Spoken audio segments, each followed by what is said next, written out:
Bismillahirrahmanirrahim. Assalamualaikum warahmatullahi wabarakatuh.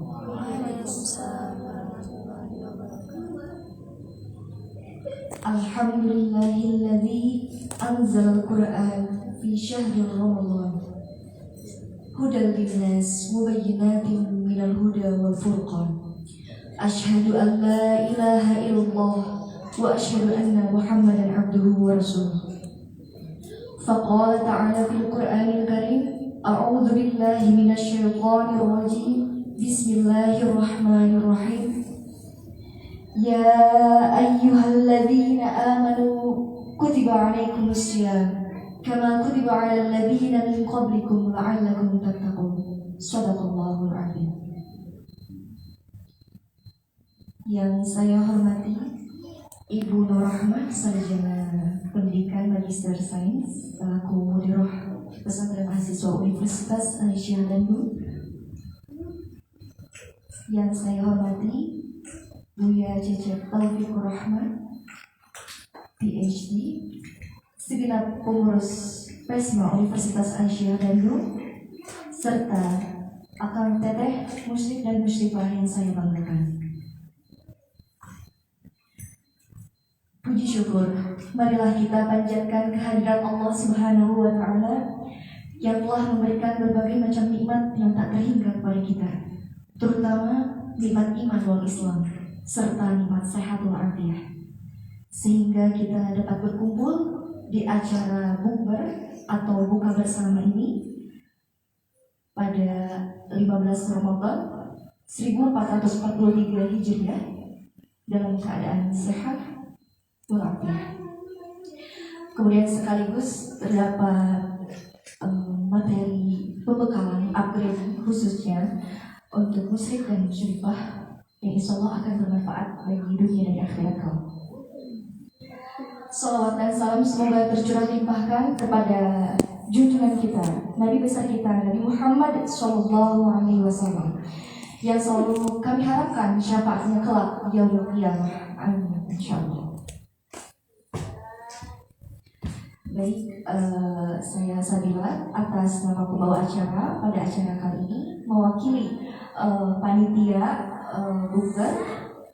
Saya mengucapkan terima kasih sebesar-besarnya kepada hadirin yang telah berkenan hadir di acara kali ini, yang sangat penuh dengan semangat ya untuk menghadiri acara bukber ini. Ya. Baik, untuk selanjutnya saya akan membacakan susunan acara pada kali ini. Yang pertama adalah pembukaan, kemudian dilanjutkan dengan pembacaan ayat suci Al-Quran dan sari tilawah, kemudian dilanjutkan kepada materi pembekalan upgrading khususnya untuk musyrik dan musyrifah dengan tema kecerdasan rohani untuk menumbuhkan giroh berdakwah. Kemudian dilanjutkan dengan sesi tanya jawab, dan sebagai penutupnya, terakhir dari yang terakhir, kita akan buka bersama yang kita tunggu-tunggu, gitu ya. Nah, dilanjutkan dengan ya. Kemudian dilanjutkan dengan sholat maghrib berjamaah. Ya. Dilanjutkan dengan setelah itu dilanjutkan dengan menyantap makanan hidangan, besarnya makanan malam insyaallah, dan dilanjutkan dengan sholat isya dan tarawih bersama. Baik, langsung saja demi agar kelancaran acara ini saya buka dengan bersama-sama membacakan basmalah. Bismillahirrahmanirrahim. Baik, untuk selanjutnya pembacaan ayat suci Al-Quran dan sari tilawah yang akan dibawakan oleh musyrik kepada Kang Majid, dipersilakan. Bismillahirrahmanirrahim.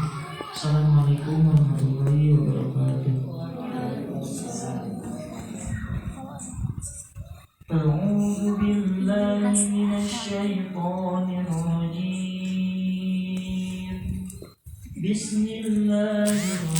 الرحمن الرحيم يا أيها الذين آمنوا كتب عليكم الصيام كما كتب على الذين من قبلكم لعلكم تتقون أياما معدودات فمن كان منكم مريضا أو على سفر فعدة من أيام أخر وعلى الذين يطيقونه فدية طعام فمن تطوع خيرا فهو خير له وأن تصوموا خير لكم إن كنتم تعلمون صدق الله العظيم. Dengan menyebut nama Allah yang Maha Pengasih lagi Maha Penyayang, wahai orang-orang yang beriman, diwajibkan atas kamu berpuasa sebagaimana diwajibkan atas orang sebelum kamu agar kamu bertakwa, yaitu beberapa hari tertentu. Maka barang siapa di antara kamu sakit atau dalam perjalanan lalu tidak berpuasa, maka wajib mengganti sebanyak hari yang dia tidak berpuasa itu pada hari-hari yang lain. Dan bagi orang yang berat menjalankannya, wajib membayar fidyah, yaitu memberi makan seorang miskin. Tetapi barang siapa dengan kerelaan hati mengerjakan kebajikan, maka itu lebih baik baginya. Dan puasamu itu lebih baik bagimu jika kamu mengetahui. Maha benar Allah atas segala firman-Nya. Wassalamualaikum warahmatullahi wabarakatuh.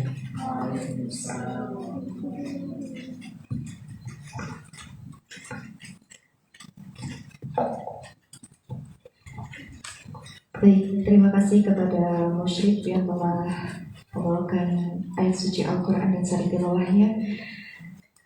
Semoga apa yang bagi yang membaca dan mendengarnya, semoga Allah berikan pahala yang berlipat ganda untuk kita semua. Amin. Insyaallah.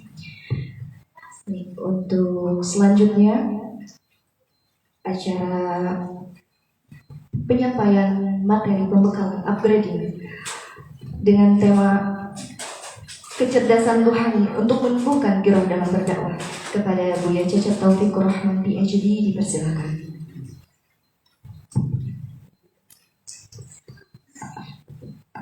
A'udzu billahi samiil 'aliim minasyaitonir rajiim. Bismillahirrahmanirrahim. Rabbi shrah li sadri wa yassir li amri wahlul 'uqdatam min lisani yafqahu qawli. Rabbi zidni 'ilma warzuqni fahma bi rahmatika ya arhamar rahimin.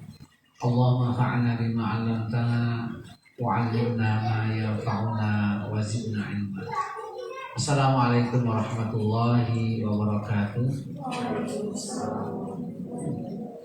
Alhamdulillah wassalatu wassalamu ala Rasulillah Muhammad bin Abdullah wa ala alihi wa ashabihi wa mawalah amma ba'd. Yang saya hormati Ibu Hajah Nur Rahmah. Hajahnya yang dipakai di sini guys. Kampus yang dipakai ya. MSC sebagai Kepala LPPIK sekaligus juga penanggung jawab Kesma di Unisa. Juga Ibu Dita yang selalu setia memfasilitasi kami di sini ya, terutama setiap saya mengisi di sini. Para asatid, musyrif dan musyrifah yang selalu sabar mendampingi para peserta PESMA yang kami tahu itu tidak mudah ya. Dari mulai persiapan, pelaksanaan sampai ujian ya, baik yang dilakukan secara luring atau secara daring.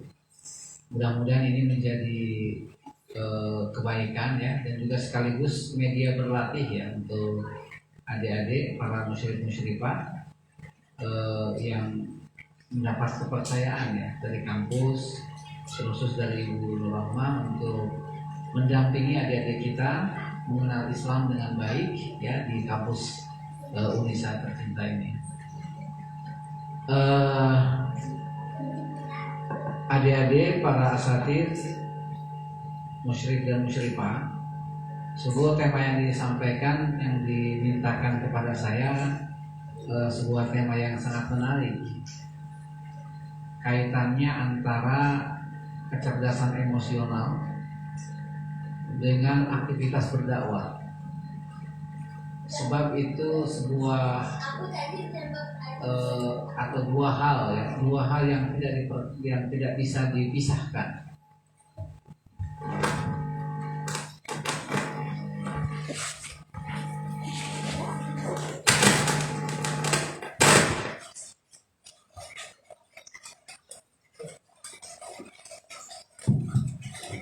Baik. Jadi antara kecerdasan spiritual, bukan hanya emosional, kecerdasan spiritual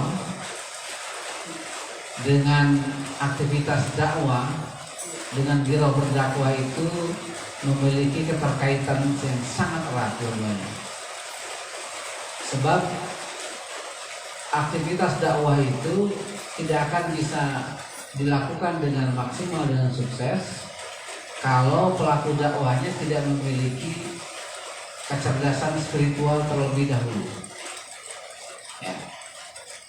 Nah, sebelum saya masuk ke dalam materinya, rangkaian dua istilah ini ya, dua hal antara kecerdasan spiritual atau kecerdasan ruhiyah dengan aktivitas dakwah itu ternyata kita dapat menemukannya di dalam Al-Quran. Salah satunya, dan banyak sebetulnya di dalam Al-Quran, salah satunya ada dalam surat Asy-Syu'ara ya. Nanti kita kaji ayat ini. Surat Asy-Syu'ara paling tidak ya, dimulai dari ayat ke-69 ya, sampai ayat ke-83. Nanti bisa dibaca ayat 69 ya, sampai ayat ke-89. 69 sampai 89, panjang ayatnya. Sebelum saya masuk ke sana, orang sering mengistilahkan apa yang disebut dengan kecerdasan spiritual. Padanan yang paling tepat, kalau kita menggunakan istilah Al-Quran, padanan yang tepat yang disebut dengan kecerdasan spiritual itu dalam istilah Al-Quran adalah apa yang disebut dengan qalbun salim ya. Atau di dalam surat Al-Fajr itu yang disebut dengan an-nafsul mutmainnah, yang menjadi salah satu kajian kita di tafsir ini. Jadi kalau orang Barat menyebutnya sebagai spiritual quotient ya, kita menerjemahkannya sebagai kecerdasan spiritual, maka ini digambarkan di dalam Al-Quran antara lain apa yang disebut dengan qalbun salim, jiwa yang tenang, jiwa yang matang, jiwa yang tidak pernah terlepas dari Allah Subhanahu wa Ta'ala, jiwa yang tidak pernah lengah, jiwa yang memahami bahwa seluruh kehidupan ini, seluruh fenomena di jagat raya itu berasal dari Allah dan akan kembali kepada Allah Subhanahu wa Ta'ala. Itu sebetulnya konsep Al-Quran menjelaskan ya kecerdasan spiritual, atau saya lebih setuju menyebutkan sebagai kesalehan spiritual. Bagaimana orang secara rohani itu saleh, yang kemudian dari kesalehan rohani ini akan mewujudkan kesalehan sosial. Jadi kalau orang menyebutnya sebagai kecerdasan spiritual, maka Al-Quran lebih dahulu menyebutnya dengan qalbun salim. Dengan qalbun salim. Nah, nanti akan kita lihat. Di dalam surat Asy-Syu'ara yang saya sebutkan tadi dimulai ayat 69 sampai dengan 89, 20 ayat itu menceritakan tentang kisah Nabi Ibrahim alaihissalam. Ya. Kisah Nabi Ibrahim alaihissalam yang terberat adalah ketika Nabi Ibrahim harus berdakwah kepada ayahnya sendiri. Ya, membebaskan kemusyrikan, dan itu dimulai oleh ayahnya sendiri, sebab ayahnya Nabi Ibrahim ini konon disebut sebagai pembuat patung. Pembuat patung yang untuk disembah memang. Tidak seperti kita membuat patung itu untuk karya seni aja, tidak. Tapi patung yang dianggap sebagai dewa-dewa, ya, yang disembah, yang dipuja oleh umat Nabi Ibrahim. Dalam Al-Quran, ya, dalam Al-Quran itu salah satu cara untuk menyampaikan pesan. Ini. Jadi untuk apa sih Al-Quran cerita tentang Nabi Ibrahim umat lalu, cerita tentang Nabi Adam, cerita tentang Nabi Nuh, ya kan? Cerita Nabi Hud, Nabi Soleh, cerita tentang untanya, tentang sapi, tentang Nabi Musa, tentang kaum Nabi Lut, dan segala macamnya. Buat apa sih itu diceritakan kepada kita? Toh itu masa lalu. Nah, justru sebetulnya Al-Quran dalam menyampaikan petunjuk Allah Subhanahu wa Ta'ala supaya manusia mencapai tadi itu kesalehan spiritual, salah satu metode yang digunakan oleh Al-Quran adalah metode berkisah dengan metode cerita. Kalau misalnya adik-adik para muslim-muslimah, ya, kalau kita menyampaikan peraturan PESMA misalnya, satu, tidak boleh ini, tidak boleh ini, tidak boleh ini, tidak boleh ini, harus ini, harus ini, harus ini. Itu kan biasa, ya kan? Itu biasa. Tapi bagaimana kita menyampaikan pesan dalam bentuk kisah misalnya? Bisa tidak? Terutama kepada anak-anak kecil. Menyampaikan sebuah pesan dengan cerita itu ternyata jauh lebih efektif, dapat dipahami oleh orang lain, dan orang tidak merasa digurui gitu. Misalnya kalau kita ingin menjelaskan bagaimana ke anak kecil supaya anak kecil itu tidak terlalu banyak main game di gadget misalnya. Kalau kita katakan, nah kamu jangan main HP terus, itu susahnya minta ampun. Susah minta ampun. Ya. Jadi kemungkinan didengarnya itu sangat kecil. Ya. Kemungkinan didengar pesan kita agar anak kita tidak terlalu banyak main HP itu sangat kecil. Coba kalau kita sampaikan dalam bentuk cerita. Misalnya, Mak, kemarin ya, ada temennya ayah, temennya Abi misalnya, itu punya anak seperti kamu.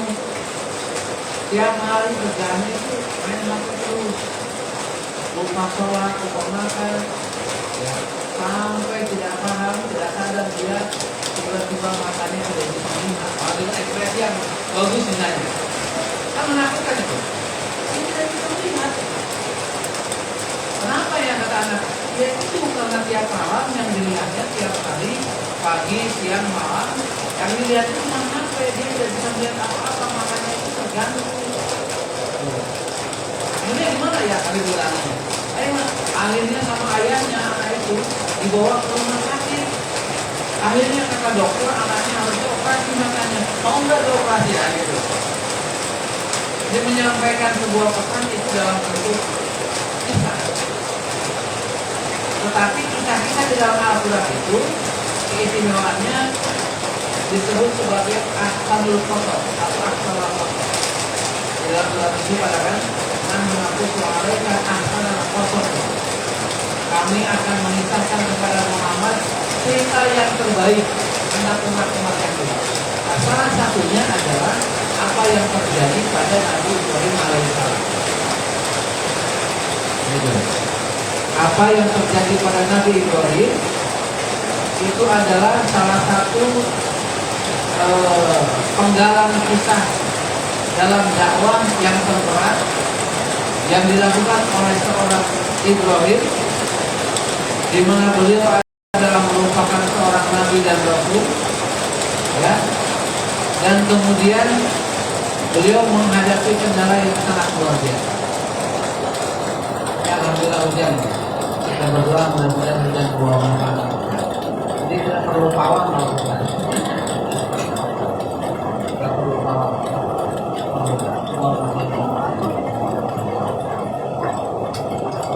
Nah, kalau kita kembali ke dalam surat Ibrahim, coba yang bawa Al-Quran dan ada terjemahannya bisa dibuka ya.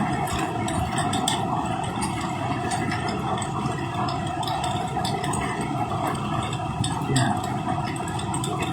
Silakan siapa yang mau membacakan, silakan kita baca beberapa ayat dulu. Bagaimana proses kecerdasan emosional itu kemudian bisa melahirkan etos yang sangat baik dalam berdakwah. Siapa dulu? Ada muslim dulu. Rahman.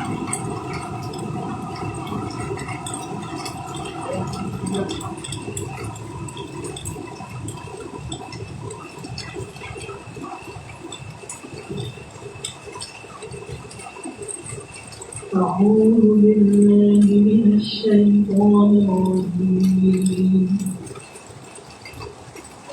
واتل عليهم نبأ إبراهيم إذ قال لأبيه وقومه ما تعبدون قالوا نعبد أصناما فنظل لها عاكفين قال هل يسمعونكم إذ تدعون أو ينفعونكم أو يضرون قالوا بل وجدنا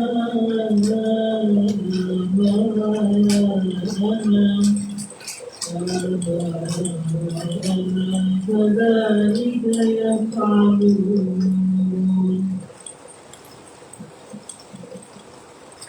Boleh sampai itu. Temanya enggak? Dan bacakanlah kepada mereka sisi ketika dia Ibrahim berkata kepada ayahnya dan kaumnya, apakah yang kamu sembah? Mereka menjawab, kami menyembah berhala-berhala dan kami senantiasa bertemu dengannya. Dia Ibrahim berkata, apakah mereka mengenalmu ketika kami berdoa padanya? Atau dapatkah mereka memberi manfaat atau mencelakakan kami? Mereka menjawab, tidak, tetapi kami dapati mereka yang kami berbuat begitu.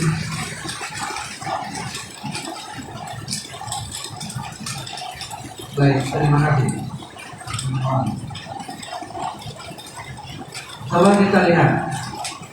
Wasmu alaihi naba Ibrahim. Dan ceritakanlah Muhammad alaihim kepada umatmu naba Ibrahim, cerita tentang Nabi Ibrahim. Cerita itu seperti apa? Qala li abihi wa qaumihi ma ta'budun. Cerita ini dimulai ketika Nabi Ibrahim ini berkata kepada ayahnya, mata ta'budun, apa yang kalian sembah ini. Kemudian ayah Nabi Ibrahim ya, dan kaum-kaumnya itu mereka menjawab dengan penuh rasa percaya diri. Qalu na'budu asnama fa nadhallu laha akifin. Kami menyembah berhala-berhala. Jadi dengan penuh rasa percaya diri ya. Kami menyembah berhala-berhala fa nadhallu laha akifin. Dan kami betul-betul terus menyembah berhala-berhala tersebut. Kemudian Nabi Ibrahim bertanya, "Qala hal yasma'unakum ibtada'un?" Apakah berhala-berhala yang kalian sembah, ya, yang kalian agung-agungkan itu, ya, yasma'unakum? Apakah mereka bisa mendengar kalian? Ibtada'un ketika kalian semua berdoa? Jadi ini pertanyaan-pertanyaan yang menggunakan logika. Bagaimana Nabi Ibrahim menguji konsistensi logika mereka dalam menyembah Tuhan mereka. Jadi kata Nabi Ibrahim, apakah berhala-berhala yang kalian sembah itu bisa mendengar doa-doa kalian? Kalau mereka bisa mendengar doa-doa kalian, ya berarti itu Tuhannya. Tapi ternyata berhala-berhala itu tidak bisa mendengar doa kalian. Pertanyaan berikutnya, au yanfa'unakum au yadurrun. Dan apakah berhala-berhala itu dapat memberi manfaat kepada kalian atau juga dapat memberi mudarat?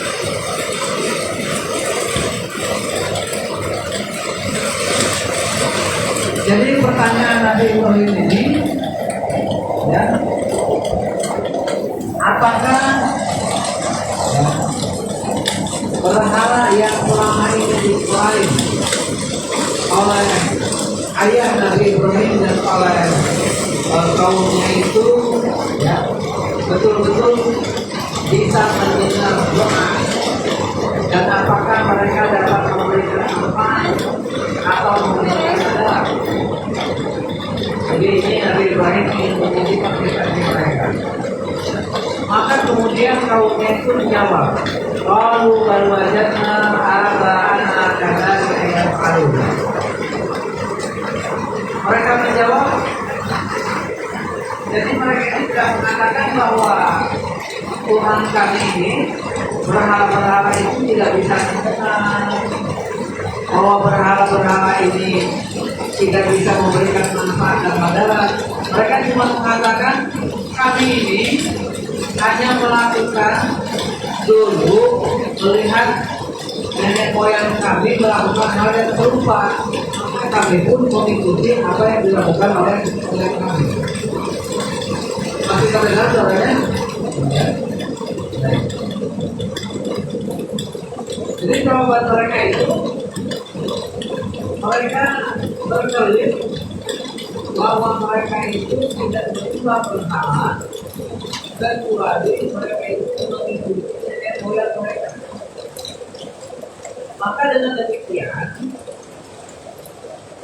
ayah Nabi Ibrahim dan kaumnya itu mengaku bahwa sesungguhnya berhala-berhala yang mereka sembah itu tidak bisa mendengarkan permintaan, juga tidak bisa memberikan manfaat, dan tidak bisa memberikan mudarat. Jadi ini sebuah jawaban dari kaum Nabi Ibrahim yang secara tidak langsung mereka mengakui bahwa Tuhan mereka itu tidak bisa mendengar, tidak bisa memberi manfaat, tidak bisa memberikan mudarat. Mereka semata-mata hanya bertaklid atau berunding kepada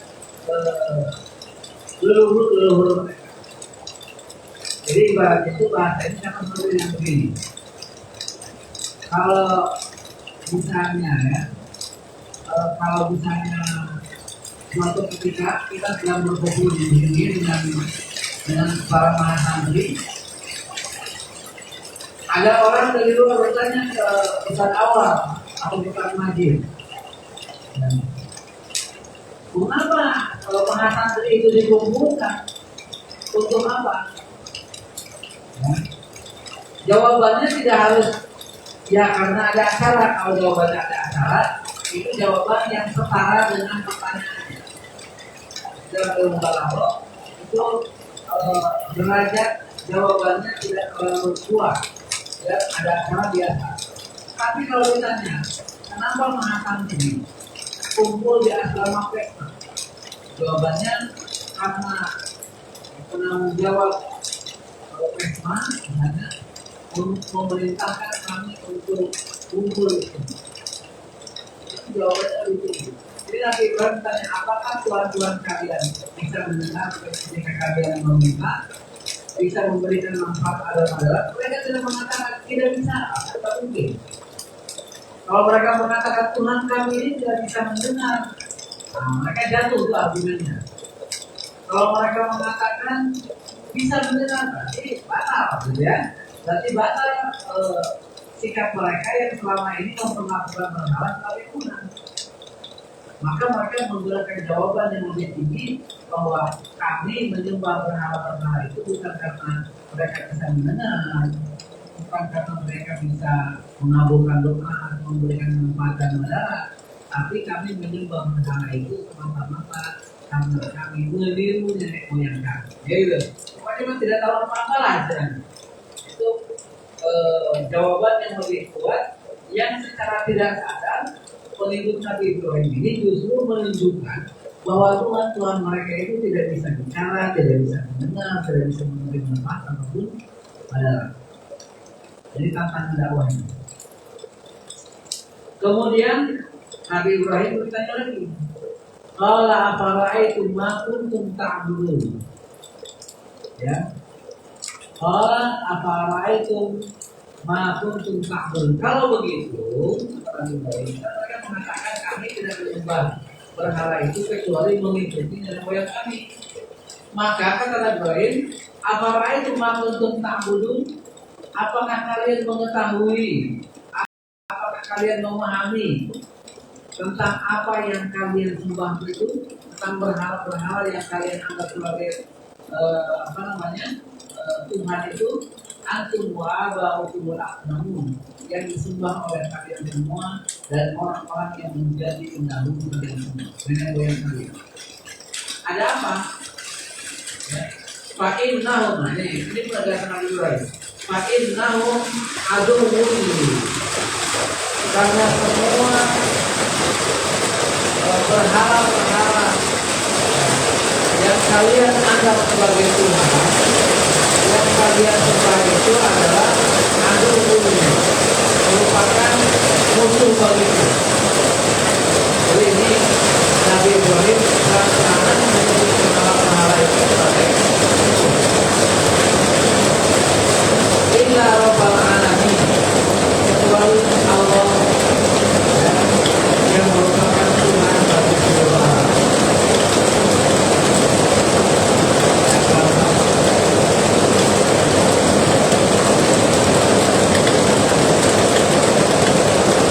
Jadi di sini Nabi Ibrahim sudah mulai menegaskan bahwa semua berhala yang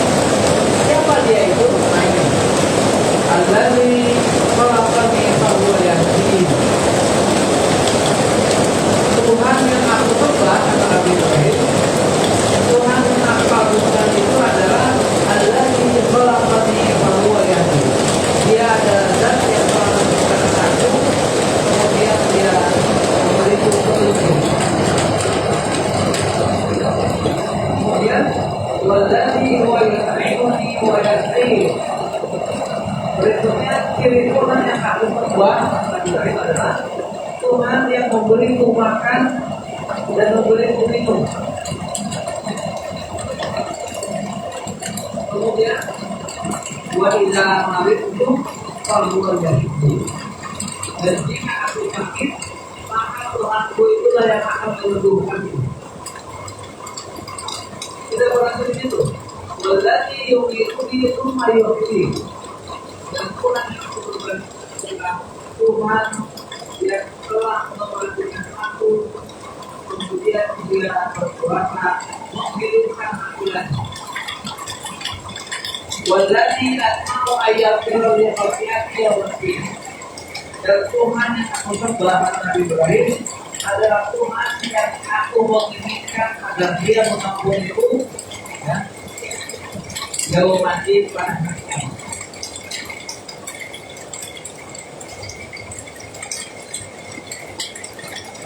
Ini kalau kita lihat ya Bapak Ibu, jadi kita coba perhatikan dari ayat ke-72 lagi dari ayat ke-72 sampai ke ayat 80 sampai ayat ke-80 sampai 81 itu Nabi Ibrahim menggugat pemahaman ketuhanan mereka. Nabi Ibrahim ini menjelaskan bahwa ciri Tuhan yang benar, bahwa ciri Tuhan yang seharusnya disembah itu adalah Tuhan yang telah menciptakanku dan memberiku hidayah. Satu. Yang kedua, Tuhan yang berkembang itu adalah yang memberi aku makan dan memberi aku minum. Jadi, yang keempat, yang jika aku sakit, dia yang menyembuhkan.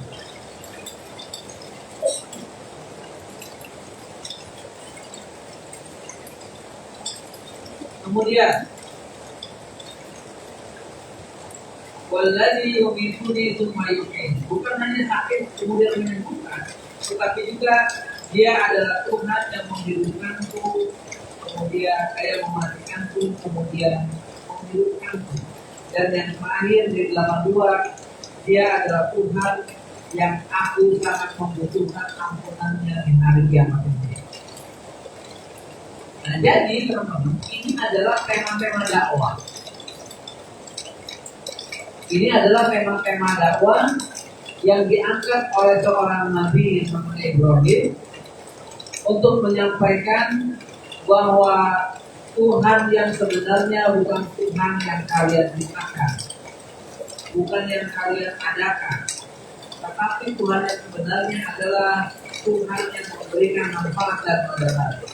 Tuhan yang Tuhan yang menciptakan kemudian menunjukkan, kemudian Tuhan yang memberi makan dan memberi minum, kemudian Tuhan yang jika aku sakit menyembuhkan itu, kemudian dia juga merupakan Tuhan ya, yang mematikanku dan menghidupkanku, dan dia juga adalah Tuhan yang aku inginkan membebaskan segala dosaku dari kiamat. Nah, ini materi-materi dakwah. Lalu apa kaitannya dengan kecerdasan spiritual? Nabi Ibrahim itu tidak akan sanggup menyampaikan dakwah seberat itu, apalagi itu orang tuanya sendiri dan kepada kaumnya tentang masalah ketahuian. Sebelum Nabi Ibrahim memiliki kecerdasan spiritual di berdakwah. Jadi tidak mungkin Nabi Ibrahim mengatakan, kaumku apa yang kalian sembah itu adalah Tuhan yang salah. Yang sebenarnya Tuhan yang harus kalian sembah adalah Tuhan yang seperti aku sembah, menghidupkanku, mematikanku, memberi makan, memberi minum, ya. Mematikan, menghidupkan, kemudian juga Tuhan yang benar itu adalah Tuhan ya Tuhan yang aku harapkan di hari-hari nanti memberikan pengampunan. Jadi Nabi Ibrahim alaihissalam sebelum menyampaikan beratnya dakwah ini, beliau terlebih dahulu menguatkan spiritualnya, menggantungkan itikadnya kepada Allah Subhanahu wa Ta'ala. Kenapa? Karena beliau tahu bahwa tugas dakwah ini tidak mudah. Sehingga kalau yang melakukan dakwah tidak memiliki kekuatan spiritual, tidak memiliki kekuatan rohanian, maka dia tidak akan bisa melakukan dakwah itu. Lalu apa saja yang dilakukan oleh Nabi Ibrahim supaya beliau langsung terhubung secara vertikal dengan Allah Subhanahu wa Ta'ala dan memiliki beban atau bekal yang cukup untuk menghadapi nikmat. Ini kita temukan di ayat selanjutnya.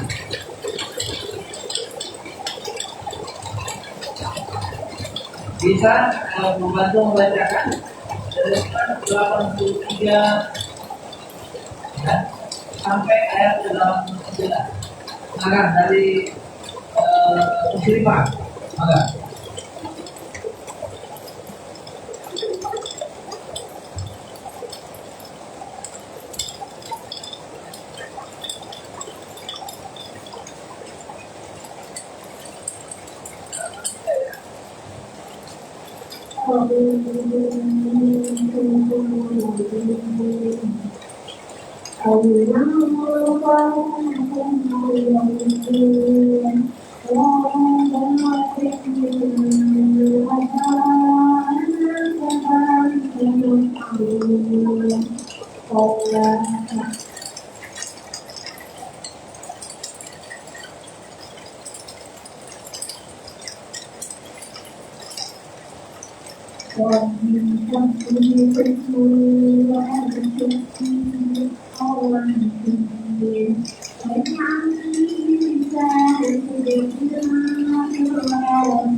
para musyrik dan muslimah,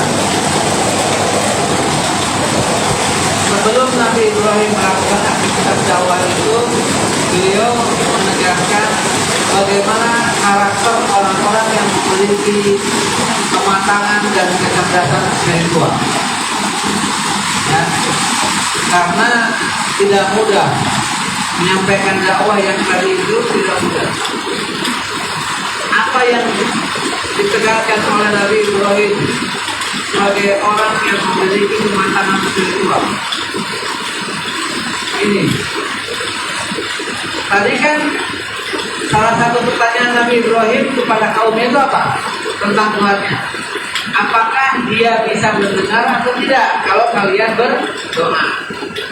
Ini langsung dibantah Nabi Ibrahim. Tuhanku itu tadi banyak cirinya adalah Rabbi habli hukma wa ahdini bis-shalihin. Ini kan doa. Ya Allah, berikanlah aku hikmah wa alhiqni bis-shalihin. Ya. dan sertakanlah aku dengan orang-orang yang soleh. Ini kan Nabi Ibrahim berdoa.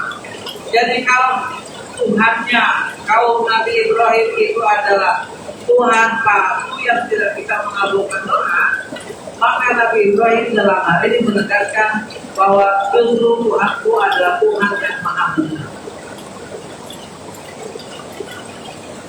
Tuhan yang maha mendengar.